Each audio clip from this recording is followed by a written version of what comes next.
Cigarette छोड़ने का बड़ा जबरदस्त तरीका। एक शख्स जब सिगरेट नहीं छोड़ पा रहा था तो उसने अपने सर पर एक पिंजरा पहन लिया और उस पिंजरे की चाबी अपनी बेगम को दे दी। उसकी बेगम वो पिंजरा सिर्फ तब खोलती थी जब उसको खाना देना होता था, नहीं तो पूरा दिन उस शख्स का चेहरा पिंजरे के अंदर बंद रहता था ताकि वो सिगरेट ना पी सके। नाज़रीन, ये वाकया है तुर्की का। ये बात है 2013 की। 2013 में एक शख्स के वालिद साहब बहुत ज्यादा सिगरेट पीने की वजह से लंग्स कैंसर का शिकार हो गए। लंग्स कैंसर की वजह से वो अल्लाह को प्यारे हो गए। नाजरीन, जब वो अल्लाह को प्यारे हो गए तो उनके बेटे ने अपने आप से ये वादा किया कि अब मेरे वालिद साहब भी सिगरेट पीने की वजह से इस दुनिया से चले गए हैं तो मैं सिगरेट नहीं पीऊंगा। नाजरीन, पहले तो उसने बहुत कोशिश की कि मैं सिगरेट को छोड़ दूं, लेकिन वो नहीं छोड़ पा रहा था क्योंकि काफी सालों से वो सिगरेट पी रहा था।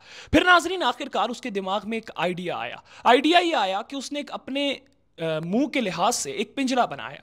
वो पिंजरा उसने अपने मुंह पर पहन लिया। नाजरीन, उसने पिंजरा मुंह पर पहना, पिंजरे के साथ एक ताला लगाया और उस ताले की चाबी अपनी बेगम को दे दी और बेगम से फरमाया कि जब भी खाने का वक्त हो तो मेरे सामने खाना रखो और इस पिंजरे को खोल दो ताकि मैं खाना खाऊं और फिर इस पिंजरे को बंद कर दो। नाजरीन, उसके बाद उसकी बीवी भी उसकी नहीं सुनती थी। जब वो कहता था कि पिंजरा खोलो, मैंने सिगरेट पीना है, तो उसकी बीवी पिंजरा नहीं खोलती थी। नाजरीन, पिंजरा सिर्फ तब ही खोला जाता था जब उसने खाना खाना होता था और उसके बाद उस पिंजरे को बंद कर दिया जाता था।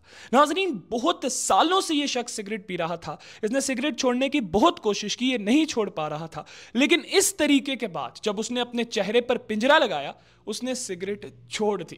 खैर नाज़रीन, आप लोग इसके ऊपर क्या राय रखते हैं? क्या यह सही तरीका है सिगरेट छोड़ने का या सही तरीका नहीं है? अगर आपका कोई दोस्त भी सिगरेट पीता है तो उसको नीचे कमेंट सेक्शन में मेंशन कीजिएगा और उसको बताइएगा कि यह एक बेहतरीन तरीका है सिगरेट छोड़ने के लिए। क्या आप यह तरीका अपनाएंगे? अगर आपके ऊपर ऐसा वक्त आया सिगरेट छोड़ने के लिए तो जरूर कमेंट सेक्शन में बताइएगा। मजीद इस तरह की वीडियोस देखने के लिए हमें फॉलो करना बिल्कुल मत भूलिएगा। अपना ढेर सारा ख्याल रखिएगा। अल्लाह हाफिज।